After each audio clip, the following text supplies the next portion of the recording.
right, welcome back, fellow jazz mums. Jerome Sabbagh returns. We're so happy to have him back on the channel. He has a new album out and a new record company that we're going to get into. Before we do, remember to like and subscribe. It really helps our channel, helps the video. We also have the Jazz Bums Discord, which we just hit 700 members. We'll drop an invite link in the description below, so come and check us out there. And then we live stream every Friday, so come and have some fun with us there as well. With that, let's get into it. I'm going to kick it over to Felipe to get us started. Hi, Chris. Thanks. Thank you, Jerome, for coming back to the channel. Friend of the channel, Jerome Sabbagh, tenor saxophone player. He's here today in very special reason. First, he's releasing his new record, Heart, with Al Foster and Joe Martin, a follow-up to Vintage, his previously critically fan-acclaimed record, super great sounding and beautiful music. And now he's also launching his full analog record label, jazz label. And here to talk about this release and the label, welcome back, Jerome. Hope you have a great talk today. Thanks a lot, Felipe. Thanks, guys, for having me. It's a pleasure to be back. Yep, happy to talk about all these things. So I just wanted to say, to start, this album, I really enjoyed this one, man. I loved your previous record, but I think this one's just kind of on a higher level even. Can you maybe talk about like the concept behind the record, how you chose to work with Joe Martin and Al Foster for the record, and then maybe the format, the trio format a little bit? Well, this is really a record that I made to play with Al. So playing with Al had been a goal of mine for a really long time. I'm a big fan of his playing. I've heard him play a lot on records and live here in New York and also abroad over the years. He used to have, still has, I guess, different versions of his own quartet. And that's a band that I've heard at the Vanguard a lot. So me being such a fan of his music, and I think he's my favorite living drummer for sure. So I wanted to do something with him. It took a long time. I started playing with him, sitting in on his gigs at Smoke, one time in the Vanguard throughout the years. And then eventually I asked him to play a gig, and about 2 years ago we played at Bar Bayou in Brooklyn, where I run a music series on Wednesdays, and the gig went really well. So this was with Joe on bass. Joe is kind of, he's pretty much the bass player that I call for most of my projects because I love his playing and he's so versatile. He can do anything. So the three of us really clicked, and after that we did it again. We did maybe 2 gigs before the recording, and after the second gig I asked Al if he would be open to record, and he said yes. So that's how we ended up in the studio. But really this was a way to document playing with him, and that was really my primarily focus here. I wouldn't have done just a trio record with a different drummer. This was really something we did to play with him. Yeah, I also really love the album. Al Foster, I think, did an incredible job. Can you talk a little bit about the track selection and sequencing of the tracks and how they kind of build on each other? Because I definitely know, it was, for me, it seemed like that was really well done, and that there was definitely forward momentum from the jump of the album. Mm-hmm. Thank you very much. Appreciate that. The way I approach the session and the way I approach most recording sessions of mine is I try to record a lot more material than is going to make the record. So this is being an LP, all analog LP, but like LP length, which is about 40 minutes, give or take. I had maybe at least twice as much material, probably maybe even 3 times more material. Oh, wow. And then I just picked the stuff that I thought was the strongest. So I try to keep an open mind as to what sounded the best. I didn't approach it like I need to have this tune on or I need to have that tune on. It was just kind of like, okay, listen to everything. What hits me as like the best sounding tunes, and then put them in the order where like it flows the best, at least in my opinion. And I do spend a lot of time doing that. So I had maybe 8 or 9 at least different sequences for this record. And then I would sit through them and listen to the whole thing. And my goal is, if at any point when I listen to the record, I get bored, or Mhm. I like a transition, or I'm kind of like losing focus, then it's back to the drawing board until I find a sequence that I can sit through and enjoy, and that has variety, and that holds my attention until the end. So that's kind of how I do it. I like the idea of opening with Prelude to a Kiss, because it was just kind of like a gentle, kind of mysterious, and also unusual way to play this song. And I really like the way Al plays on it. It's almost like I just played a melody really slow, and basically Al is like the soloist, sort of over the melody. And this was like a pretty much an improvised thing, because I literally said in the studio, "Hey, can we try doing this?" And we just did it, and that's the take. There is no other take of that. And then yeah, it's kind of like putting a dish together, like a little bit of this spice and a little bit of salt and a little bit of that, and then does it kind of hit you the right way at the end, and can you sit through it? So I hope that other people sit through this record and like it, and it holds their attention to the end. But as an artist, I at least want to be able to do that myself with my own record. Like, if I can't do that, then I'm not very happy. So, Yeah. Yeah. Yeah. I was just gonna say that part sounds really fun, and it's really fun to hear you speak about how much it sounds like you enjoy doing that process. And I know that obviously everybody's different, but I know that there's plenty of artists that are a little more detached from kind of the recording piece, and maybe they focus more on sessions and gigs and things like that, which is great too. But I just love the fact how involved you are in the production of the record itself, what it means as its own kind of piece of art, from everything, from the artwork on it to the sequencing to how it's recorded. And I think that's what really makes this effort special. thank you very much. Yeah, I really do spend time sweating all these details and really trying to work on it. Like, it's important for me to have a artwork on the cover that I connect to, that I think means something, that I think makes you want to listen to the record, or like maybe like makes you curious about it, or something that looks good. It's important that the sonics are really important, because it really affects the way people perceive the music. Like, if it's recorded a certain way, and it feels like we're playing live, and that's also my goal when I try to record. Is like, my aesthetics is, I want to feel like the musicians are playing live in front of me as much as possible. So I want to come as close as I can to that feeling. So that will affect the way that I record. That means, for example, everybody's in the same room. We don't wear headphones generally. We hear ourselves naturally all in the room, and that's really important. And then it's mixed a certain way. In this case, James Farber is the engineer, and he's a fantastic engineer. And he did a live mix, meaning all the decisions have to be made on the spot. And that's an older way of working. That's how, like, Rudy Van Gelder or Fred Plout at Columbia or Roy Danan at Contemporary, that's how they would record. And so you got to commit. So for this record, like, we were set up basically in a triangle, and that's reflected on the record. Like, if you listen to the record, the saxophone is on the left, the bass is in the middle, the drums are on the right.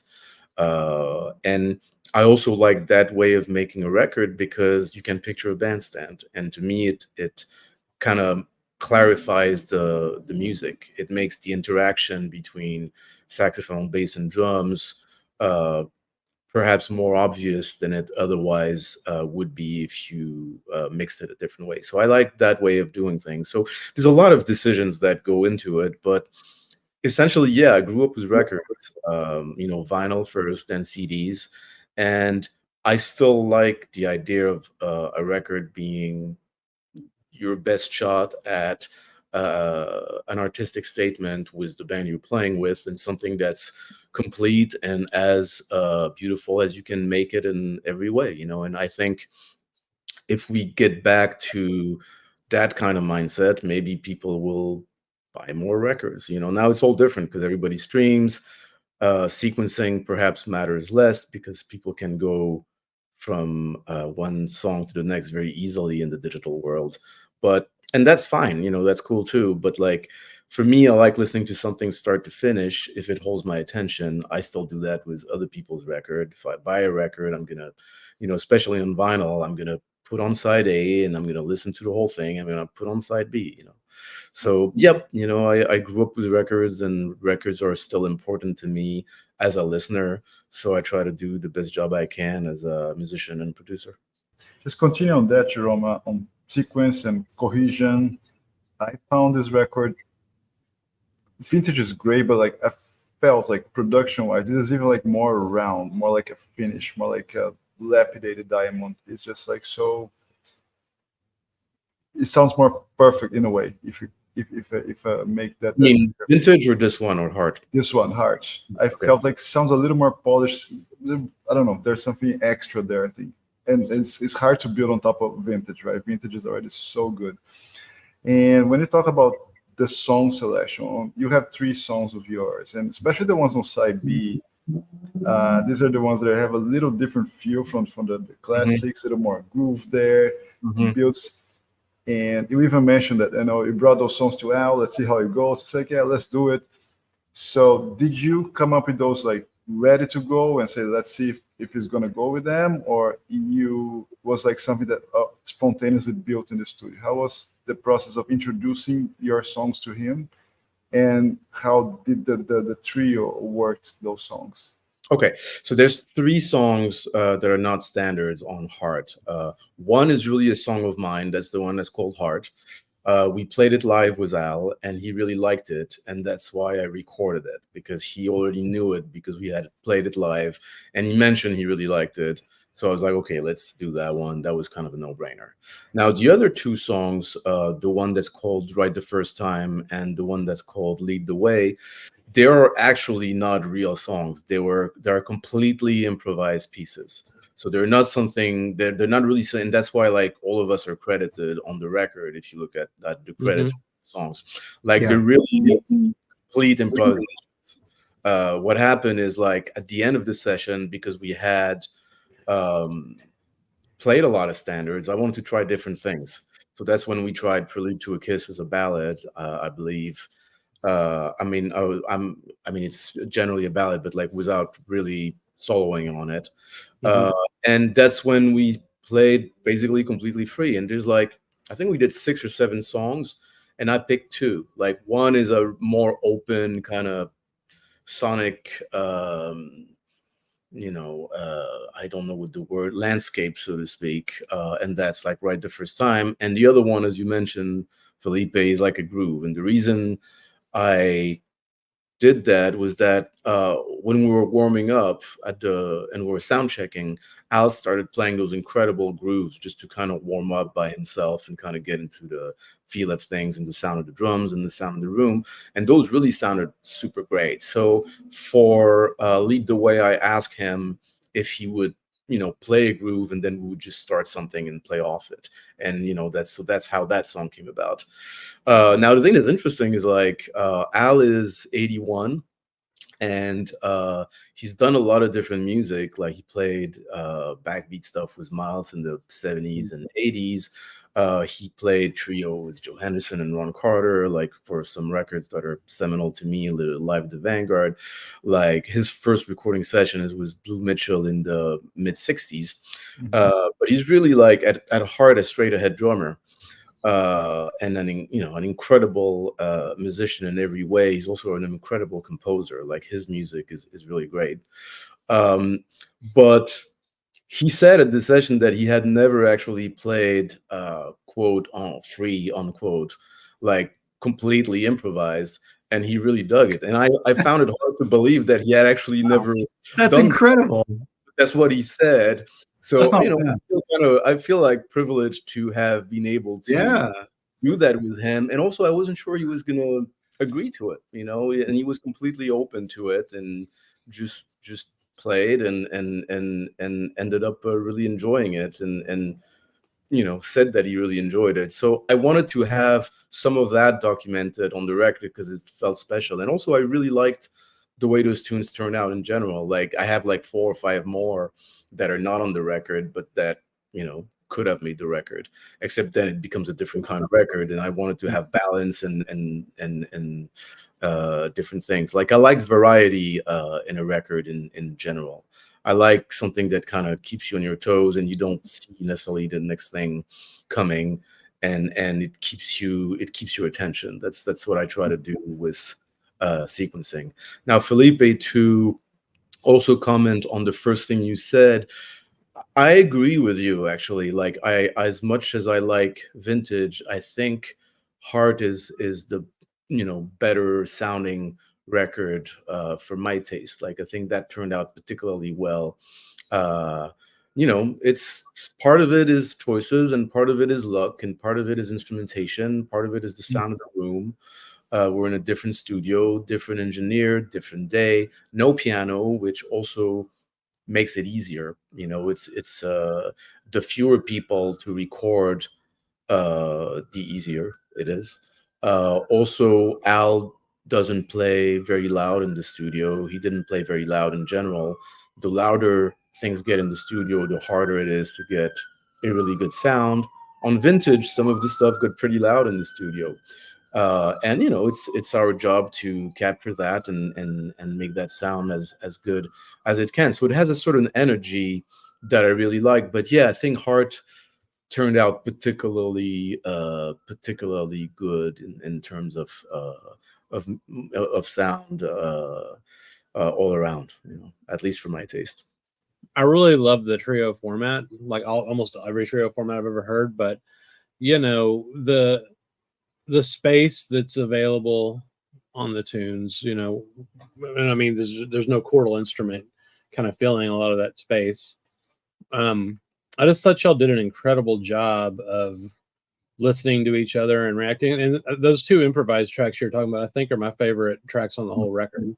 Oh, cool. Love it, yeah, can you talk maybe about the playing without a piano a little bit? And then the other thing I was interested in is, did y'all use your new tape, your new tape machine to record this? And if so, was that like James Farber straight to 2-track? Can you talk about that part a little bit too, maybe? Sure. So trio, I've played a lot of trio over the years, and in fact, I've done a trio record previously. It's called 1, 2, 3. It's on digital, CD and digital, even though it was recorded to tape. But that was back in the day where I hadn't figured out how to, make vinyl yet, and I was too broke to afford buying a bunch of tape and doing it that way. So it's only available digitally. It's with Ben Street and Rodney Green, and it's from 2008. So I've played a lot of trio over the years. I've probably been playing trio for at least 20 years, and with a lot of different people. So it's a format that I'm really kind of comfortable with, and that I grew to be more comfortable with over time. Because what's interesting about trio to me is it's so pared down that, like, as a saxophone player, you have a lot more responsibility. Like a lot more is on you, like playing the melody, interacting with everybody else. You don't get the support of a piano or a guitar, which I don't mind. I like the freedom, I like the space, and it also makes the communication and interaction maybe even more direct, because it's really about 3 people, and the bass is generally anchoring things and communicating both with the drums and the horn. But it's really, to me, about a dialogue between saxophone and drums. Like you hear that on ESP, for example, on the record. Like the way Al comps on the snare drum. Like, also, he's an incredible listener, so everything he plays relates to what I play, or relates to the song, or both at the same time. So it's really a conversation, and the trio format, I think, makes that highlights that aspect of jazz and improvisation, which is, maybe what I prefer about this music, is like the opportunity to create something from scratch and to have a conversation with people, especially somebody as profound as Al is as a listener. You know, Trio highlights that. So I really like that. As far as the tape machine, yes, we used a very special tape machine, which is an Ampex 351. It's a tube tape machine from the late 50s, early 60s. And that one is very special. It's one of a kind because it was converted from quarter inch to half inch. So it's half inch and it's 30 IPS. So it is a really kind of high-end tape format that really kind of came about in the 80s in general. I mean, it was around in the 40s and 50s, but like it really kind of became more widespread in the 80s. But it's very rare to have a tube tape machine that runs that format. And in fact, we had it converted. It took us 2 years, and it sounds incredible. So James Farber recorded Heart live to 2-track to that machine. Vintage was actually mixed to that machine, but was Vintage we went to multi-track tape first and we mixed it. So his Heart, and this may be, you know, part of why I think it turned out better in a way, although I guess that depends on your taste and stuff. Like some people might prefer Vintage, but like there's also one less step. Like instead of going to 2-inch tape, multi-track, and then mixing it, you skip a step. And generally, you know, when you skip a step and you avoid a technical, mechanical, electrical connection, you get a pure signal pass and a more direct signal pass, and usually that sounds better. So I think that's partly what's going on here. What's interesting is we also tracked this record to another tape machine at the same time. So we brought our own Ampex, and because I had leftover tape from previous sessions, just as a backup, we also tracked to Power Station's Studer A827, which is a solid state 80s machine. And you know, the two tapes sounded different, and I prefer the sound that we got on the Ampex, so that's what we used. Very cool. We actually had a choice there, which was interesting. And yeah, that's also a machine that like a lot of people have used throughout the years. It was a workhorse of the recording industry in America in the late 50s and 60s. Like, you know, like Columbia Studios had 300s, which is like the previous version of this, and Van Gelder had Ampex. You know, a lot of people used those machines, and they really do sound great. And that one sounds particularly great because we spent a lot of time getting it right and working on it. Before we do want to get into the Analog Tone Factory record label that you started, but before we do, I did just want to quickly show your Bandcamp, because for those that are interested, you can sample a couple tracks from Heart, specifically ESP Disc, which is one of my favorites, and then Lead the Way, which is one of the improvised tracks that we were discussing. So you can check out both of those styles. And then we'll drop a link to this in the description if you want to check that out. And then if you do want to order the LP on Analog Tone Factory, we'll drop a link to this as well. You can order it, and there's a few different options that I just wanted to touch on because it's pretty cool. You can get the standard. There's like a number to sign, but then you can also get a test pressing. Oh, this isn't showing up. I clicked the drop down, but there is a test pressing option to get. So there's a few different cool ways to get this. So we'll drop links to all this in the description if people want to check it out. The sound that y'all captured is just absolutely amazing. Like, it's one of the best sounding records I own. I'm serious. Like, just all the drum sounds and you know, your tone and sax sound. It just came out beautiful, man. Thank you very much, Chris. I appreciate it. You know, it's a great sounding room. It's Power Station Studio C. All in that room. The tape machine sounds great. Like the mic that I played in is a Telefunken 251, like a real one from like the 1950s, whenever that mic was made, and it is a very special sounding microphone. then James is my favorite engineer, and he's incredible at getting good sounds. And he's a pianist himself, so he's a jazz fan. He has a very thorough, informed understanding of what the music is supposed to sound like. So we were like, those are to me the best conditions to make a record in. Now sometimes you put yourself in the best conditions to make a record in, and it still doesn't turn out as well as you want it to be. But this one turned out really well. So there's an element of luck too. Especially when you do live to 2-track. Try to get it as right as you can, and then you let it roll. And certain tunes sound better than others, and playing in the room gives you the chance to really be balanced as a band. And if you do that, I think the music is better, but also I think the recording turns out better because it just sounds better to start with in the room. And then if you have an engineer that really knows what he's doing, then you can capture that, and I think it ends up being like a good result. Yeah, he's an incredible engineer. I've gotten into CDs again recently. Yep. And every CD I have that he recorded just sounds really kick-ass. Yeah. I mean, that's like independent of format. Like the recording quality really is independent of format. And if you look at a lot of James's work, which is on CD, like generally, I mean, they sound between good to incredible.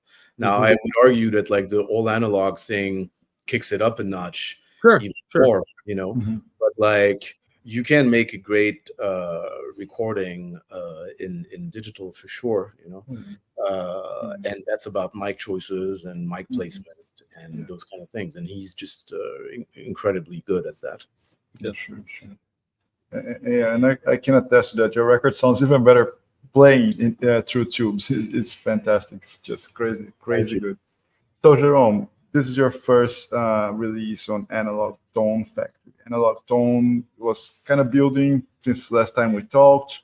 It was on the works, and it finally launched. It has a very direct, cool name and logo. It's all about being analog, capturing the real essence of music, right? The real, how it was always been made and how it should be made whenever possible.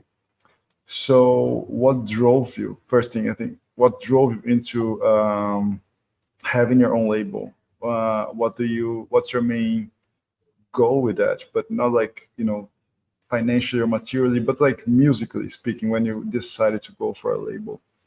And what were the biggest challenges you had to face? Well, a goal is to have freedom and be able to do music, have an outlet to put out my own music, and do it exactly like I want to do it.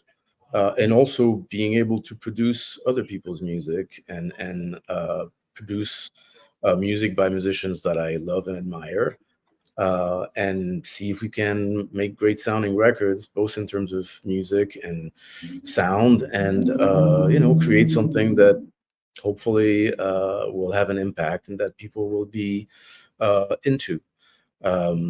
I started pressing vinyl 10 years ago. It was a record of mine called The Turn. Heart is the fourth one that I do. It's the third all analog one. And really this kind of over the 10 years, I developed a bit of a following with the vinyl in the audiophile community.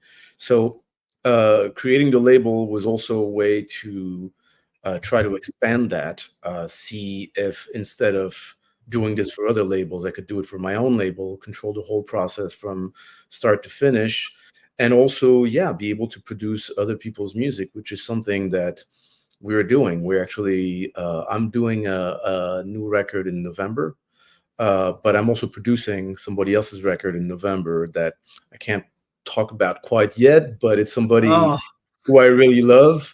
And it's a very kind of, it's going to be people you've heard of. I'm waiting for the session to happen to talk about it.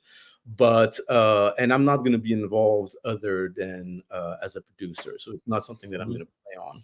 And that's going to be the first record that I won't be playing on, and it's definitely something that my partner Pete Randy and I absolutely want to do. Another aspect of this is like we don't want to just do jazz, actually, even though I'm a jazz musician and so is he.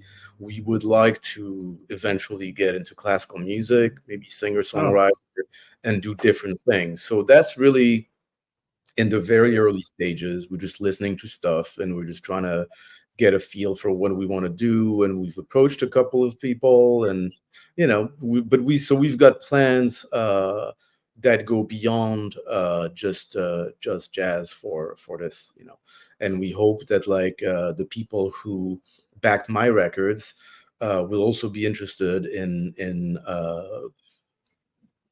what we do on the producing side, and will be interested in having great music and great sound, all analog on vinyl, because it's really, those are costly to make. So it's a lot of effort, it's a lot of investment, and it works if there is support from people buying the records, the tapes. We also have those on reel to reel available, and that's going to be part of what we do. We're going to release everything on all analog vinyl, but also on quarter inch 15 IPS IE tapes. Those are on the website as well.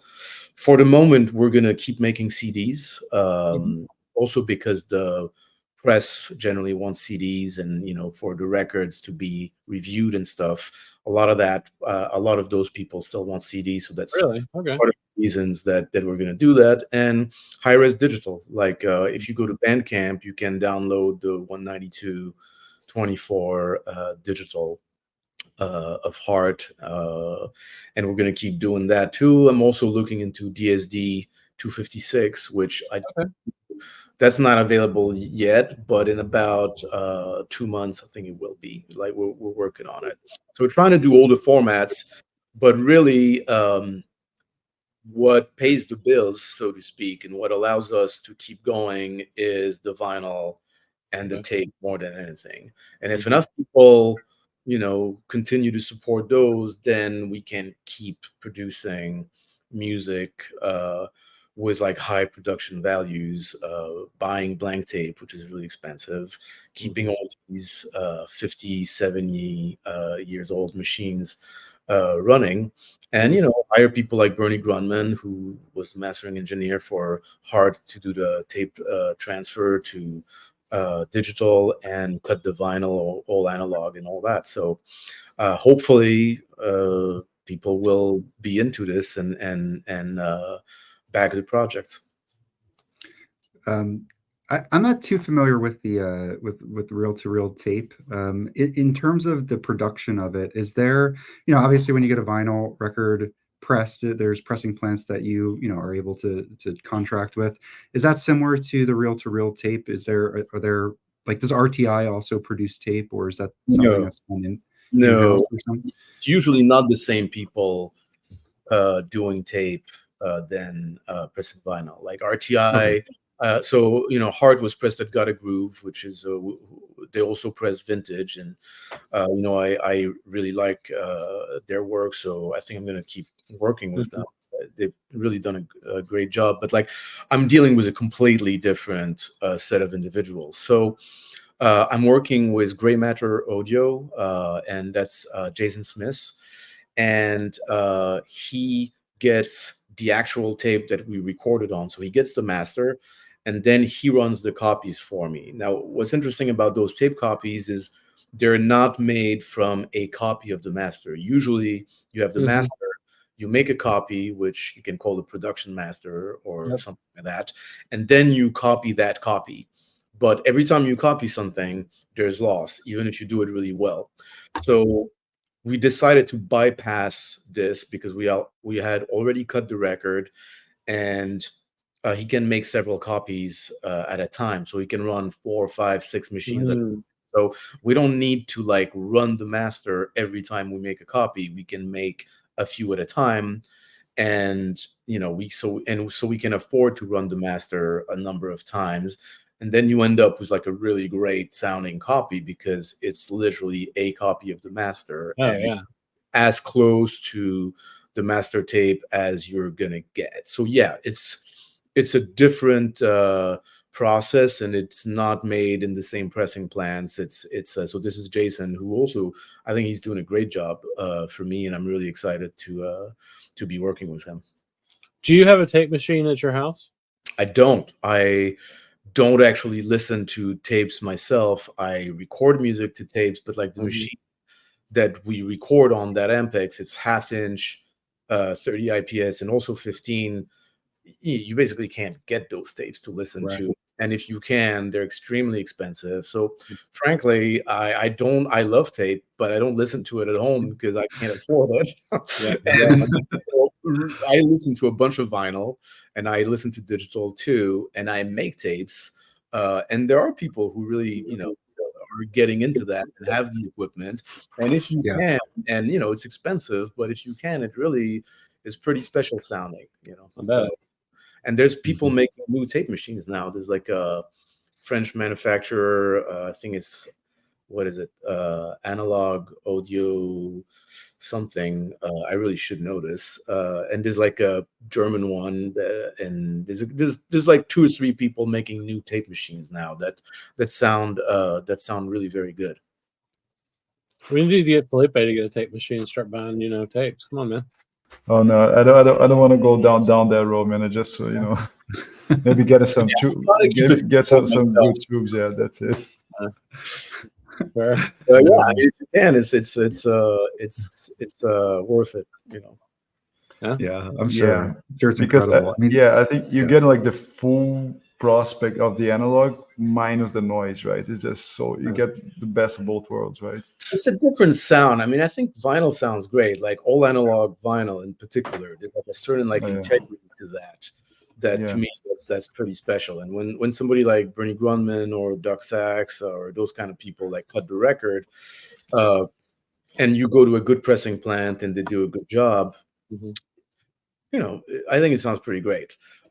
Tape is like that too, but like to me the difference is not so much, it's not really noise, it's more like there's a certain kind of, the lifelike kind of quality of it is even greater when it's done well. There's like a certain ease to it that like to me is appealing. Like it really kind of draws you in. It's like it's right there, everything is super solid, and it's smooth at the same time. It's not like, it's very, you get all the detail but without any like digital weirdness, and it's maybe a little more effortless than the vinyl is, but vinyl still sounds great and is the more kind of realistic, affordable proposition for most people, myself included. It's like that's what I listen to the most at home. But if you can go for the tape and and it's well done, it's like it picks it up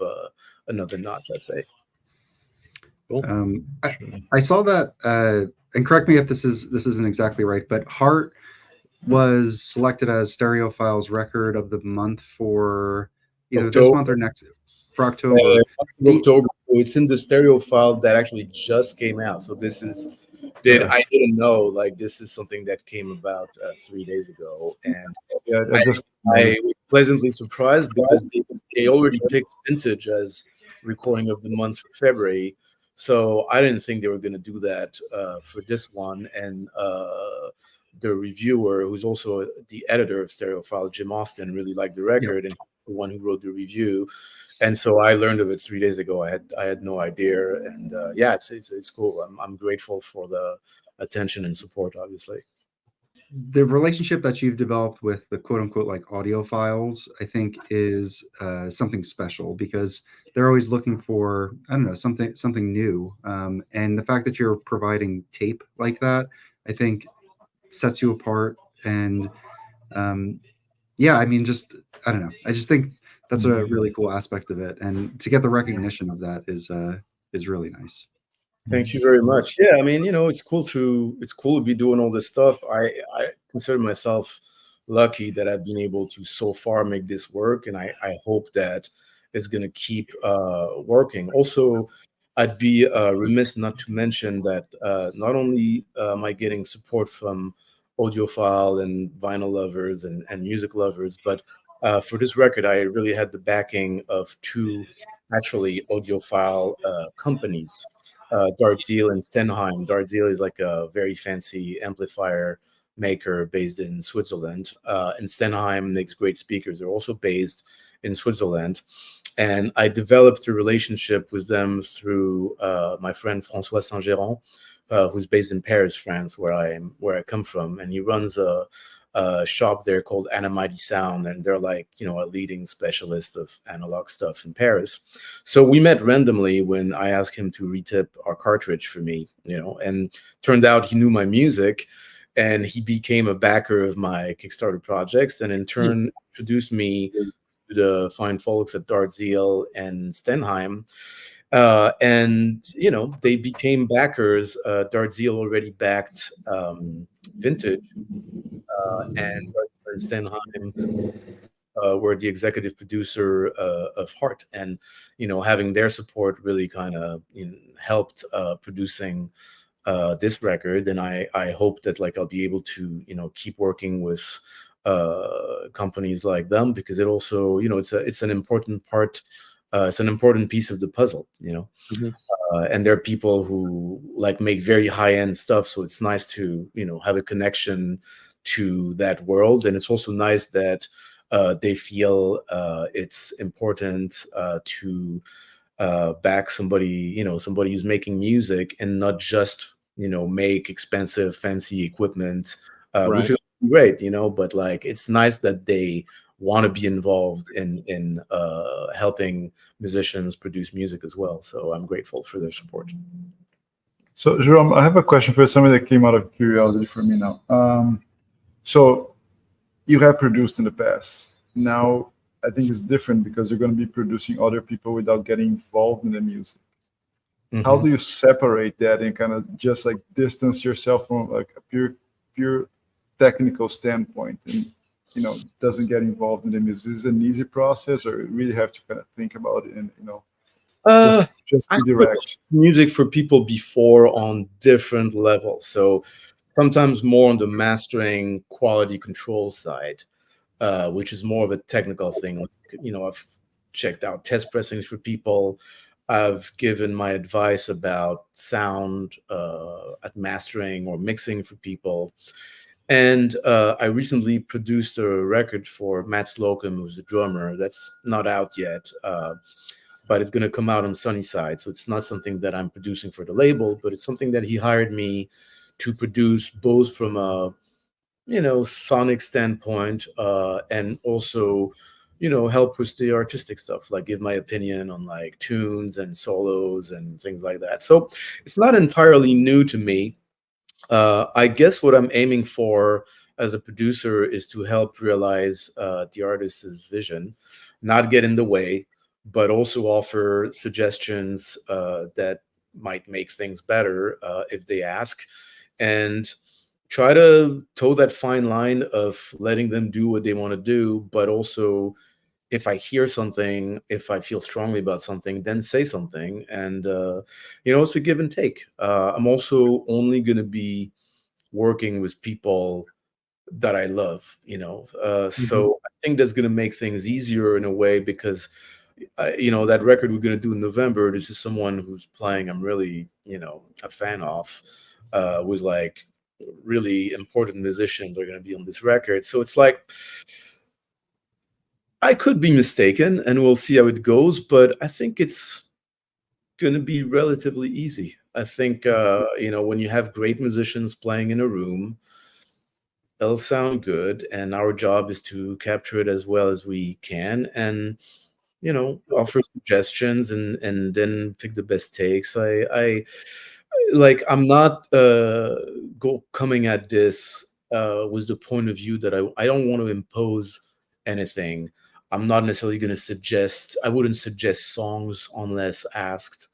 I wouldn't suggest the band necessarily. You know, it's going to be a give and take with people who I love and admire. So I'm going to try to let my own taste and preferences not get in the way too much, but also guide the process, and it'll be a collaboration.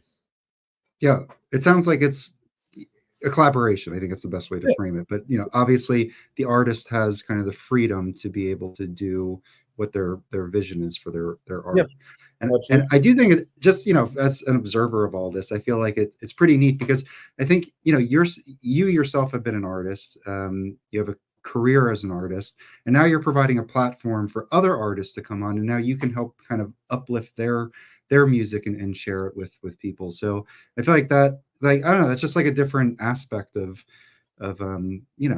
artistic creation. So I think that's really cool. Yeah, thank you very much. Yeah, I hope so. I mean, I hope this can all work, and I hope this can work for everybody. Can make great sounding records and produce great music with people whose work I admire. It's worth a shot, at least. So we're gonna try. So we've been going now for a little while. We wanted to thank you for coming on again. Felipe and Chris, do you have any final questions or thoughts for Jerome?